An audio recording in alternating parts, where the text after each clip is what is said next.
Nagsimula sa simple na pasulyap-sulyap, nagpapapansin sa'yo.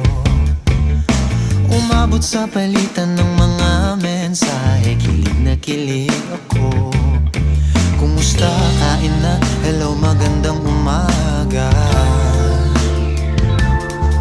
Ingat ka, pahinga, huwag kang masyadong magpupuyat pa. Naramdaman ng puso na dahan-dahan akong nahuhulog sa'yo.